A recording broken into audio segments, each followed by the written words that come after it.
I love these guys. These are my brothers. These are my brothers.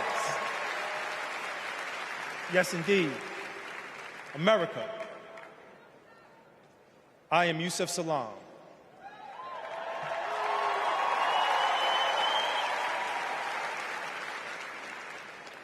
A New York City councilman representing my hometown of Harlem.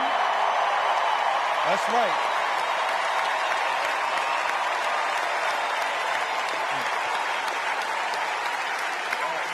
Man. Representing my hometown of Harlem, USA. And listen, as my friend Korey Wise just said, 45 wanted us unalive. At the Democratic National Convention, Reverend Al Sharpton delivered a powerful speech that resonated deeply with many. He spoke with passion about his role in fighting for justice, particularly highlighting his representation of the exonerated Central Park Five. These 5 young Black and Latino men were wrongfully convicted in a case that shook the nation, and Reverend Sharpton's support played a crucial role in their eventual exoneration. Donald Trump played a big part in this tragic story by spending $85,000 on newspaper ads calling for the death penalty for these innocent young men. His actions helped push the public and the justice system to convict them despite their innocence. This moment in history shows just how dangerous it can be when powerful voices push for punishment without real evidence. Please welcome the president of the National Action Network, Reverend Al Sharpton.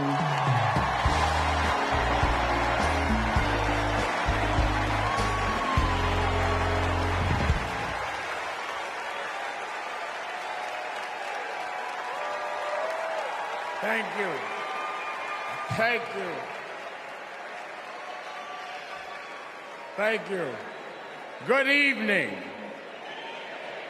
I stand before you as the president of National Action Network. We do not endorse candidates, but we report where candidates stand on criminal justice, economic empowerment, health equity, and other issues. On one side of this race is Donald Trump, a fellow New Yorker I've known for 40 years. Only once in that time did he take a position on racial issues. He spent a small fortune on full-page ads calling for the execution of 5 innocent young teenagers. Well, I'm going to bring them out in a minute, and you'll hear from them tonight. Because they were not executed, they're here to continue to fight.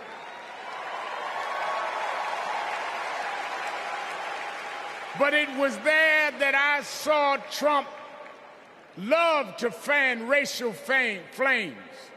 On the other side is a woman that I've walked with in Selma, Alabama to commemorate the 59th anniversary of Bloody Sunday. Kamala Harris spoke to me that day about unity and passing bills. All I ever heard from Donald Trump was how he can get an advantage. I see one candidate who wants to protect the right to vote while the other has tried to cook up 11,000 votes in Georgia. I see a candidate who, with Joe Biden, brought leaders to the White House to confront violent hatred, running against a man who said neo-Nazis in Charlottesville were fine people.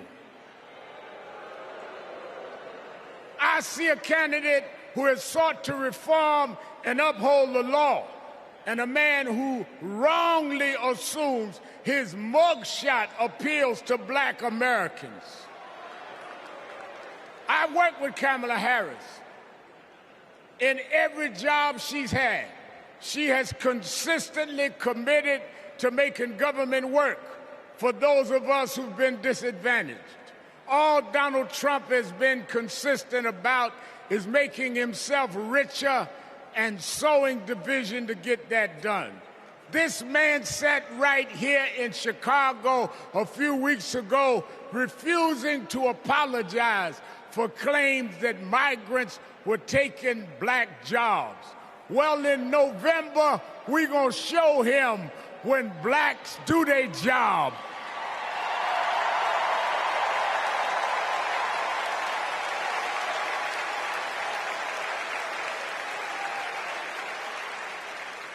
And we are going to join with whites and browns and Asians, and we're going to do a job on those that have done a job on us.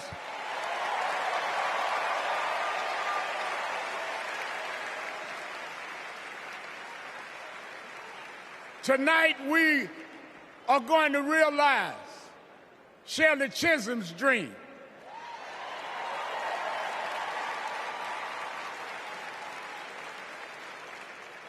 "52 years ago, I was one of the youth directors in her campaign for president.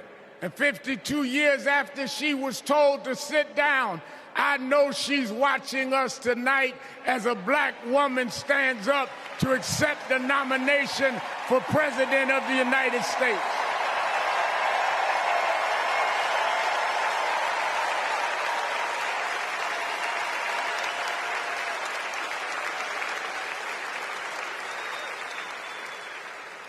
We have fought too hard for women to be told to get out of the kitchen. We are now on our way to the Oval Office. We won't go back.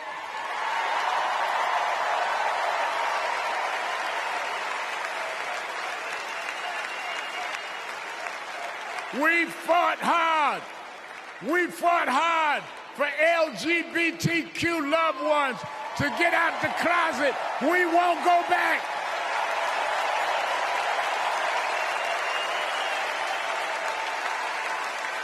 We fought hard for the right to choose, the right to education. We suffered and died and bled, went to jail to get the right to vote. We won't go back.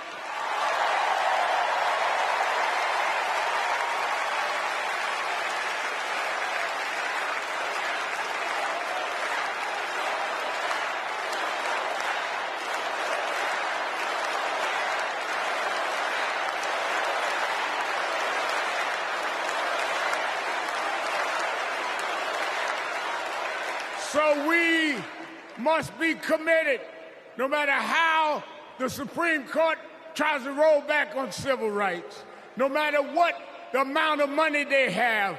We are here because others fought and suffered for us, and we vowed tonight we won't go back.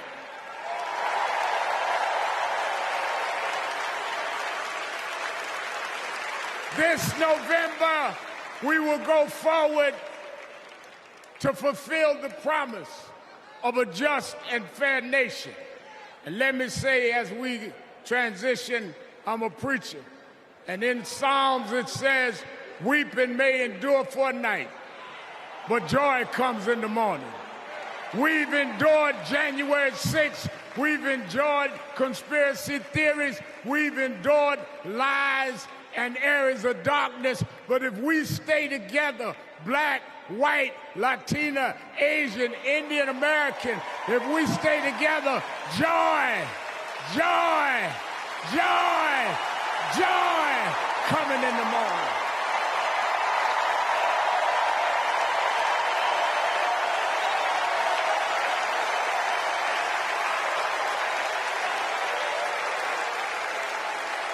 I want to now, since I was a teenager, I was mentored by Reverend Jesse Jackson. And Reverend Jackson taught us to fight for what's right. And now I want to bring out some young men that I fought for. I referred to them then. They were known as the Central Park Five.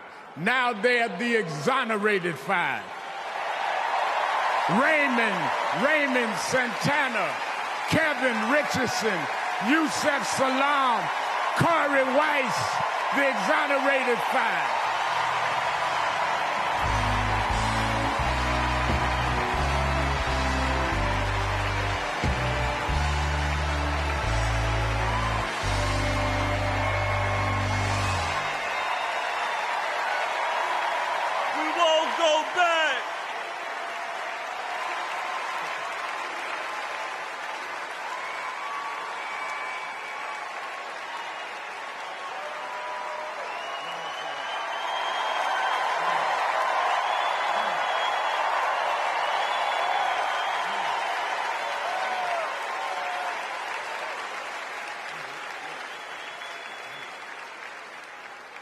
Good evening, people.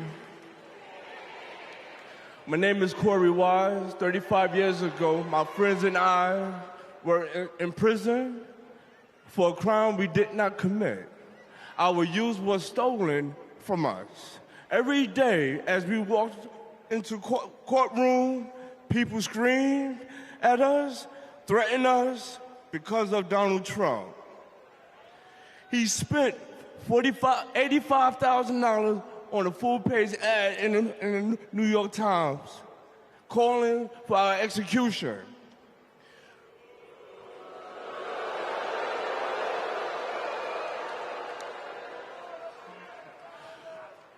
We were innocent kids, but we served a total of 41 years in prison.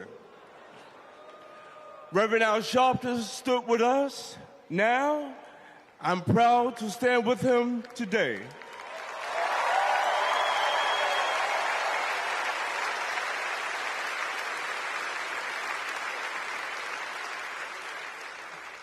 Vice President Kamala Harris has also worked to make things fairer. I know she will do the same as president. Now, approve that message.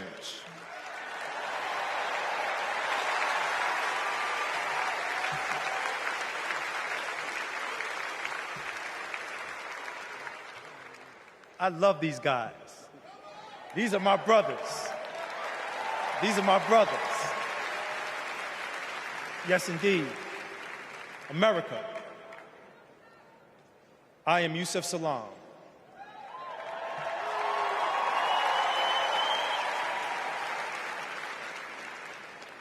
A New York City councilman representing my hometown of Harlem. That's right.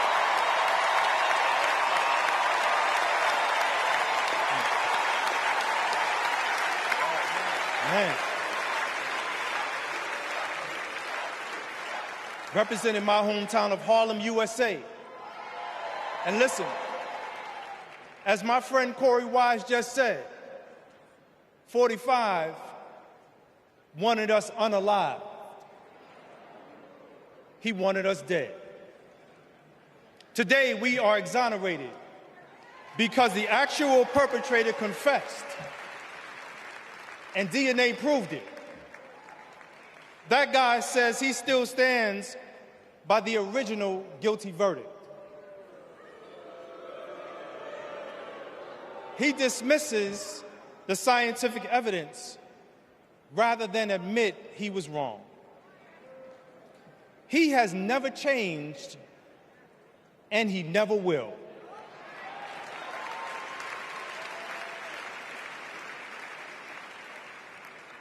That man thinks that hate is the animating force in America. It is not. We have the constitutional right to vote. In fact, it is a human right. So let us use it. I want you to walk with us. I want you to march with us. I want you to vote with us.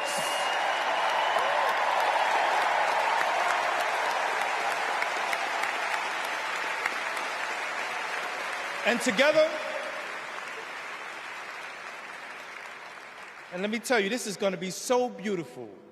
And together, on November 5th, we will usher in Kamala Harris and Tim Walz into the White House.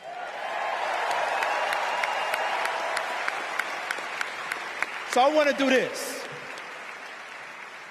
When I say one day, I want you to say, see us. When they see us. When they see us. When they see us, America will finally say goodbye to that hateful man.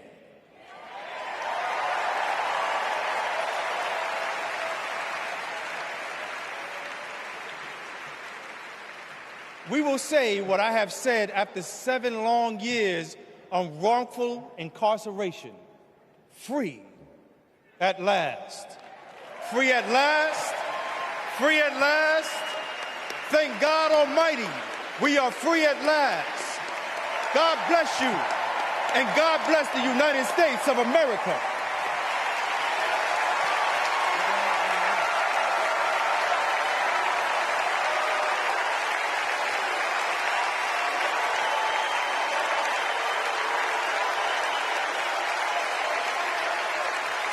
One of the Central Park Five, Yusef Salaam, later went on Democracy Now! To speak with Amy Goodman about his experience and the long journey to justice. We end today's show with a New York City council member who just spoke in Chicago at the Democratic National Convention. He's Yusef Salaam, one of the teenagers from Harlem more than 35 years ago, 4 African-American, 1 Latino, who in 1988 were wrongfully accused and convicted of raping and nearly killing a 28-year-old white investment banker who was out for a jog in Central Park. In the sensational trial that followed, the young men became known as the Central Park Five. Donald Trump spent $85,000 on full-page ads in 4 newspapers with the headline, "Bring back the death penalty, bring back our police." The ad read in part, quote, "Mayor Koch has stated that hate and rancor should be removed from our hearts. I do not think so. I want to hate these muggers and murderers," the ad said. During the trial, the teens maintained their innocence, but in 1990, they were convicted. Antron McCray, Kevin Richardson, Yusef Salaam, and Raymond Santana served between 6 and 7 years in prison. Korey Wise, the only teenager tried as an adult, served more than 13 years. Their story was captured in the 4-part Netflix series written and directed by Ava DuVernay called When They See Us. Donald Trump wanted them dead. This comes as The Intercept's Liliana Segura reports the Democratic Party's platform this year no longer includes ending capital punishment, the death penalty, a goal enshrined in the party's platform for years. For more, we are joined by Yusef Salaam, representing Harlem. Yusef, welcome back to Democracy Now! As you come off of the Democratic National Convention, your thoughts on what's happening today. It was very significant that the 4 of you were there. You have won a, $50 million settlement from New York City. You were exonerated. What was Donald Trump's response to your exoneration, given he'd taken out this full-page ad calling for your death? My gosh, well, first of all, thank you for having me. It is always a pleasure to be in conversation with you. Donald Trump has always stood by his original idea that we had to be guilty of something. As a matter of fact, I remember him saying just those very words. They had to be guilty of something. The reality was that we were guilty of the color of our skin. They had judged us by how we looked and not the content of our character. Right now, our country is in a very pivotal moment where the whole world is feeling the vibrations. And I think that is really a beautiful thing, because we get the opportunity to really understand how democracy is on the ballot right now. That if Donald Trump wins, he's going to turn this into a dictatorship. He is going to turn us back to a state where we were considered chattel slavery. But if Kamala Harris and Tim Walz are in the White House, we get the opportunity to plan in safety. We get the opportunity to build a future that is brighter, more successful, that is inclusive, that allows for, I believe, the United States of America to be the real reality, as opposed to where we are right now, divided and ununited. The story of the Central Park Five is just astonishing, and I had a direct connection to it, aside from reporting on it. But Matthias Reis, the man who confessed and whose DNA matched after you all were in prison for so many years, the last woman he raped in my building. She ran out of the building screaming. The doorman jumped on him, and that's how he was caught. But this is the price of racism, because after you all were arrested, Matthias went on to beat and rape 5 women, murdering one of them, Lourdes Gonzalez, a pregnant mother of 3. And it was only him coming forward, right, to one of you that led to you all being exonerated. He admitted his crime. His M.O. was the same all through the north of Central Park. But they never, for months, said, there is this, when you were all jailed at this point, there is this killer, there is this rapist on the loose with the same MO, what they did to Patricia Mailey, the stoning and rape of her. That's right. You know, that's the collateral effect of getting it wrong. We want to be a country, I believe, that believes that the justice system works and works well. But the problem is that we became what I call the modern day Scottsboro Boys.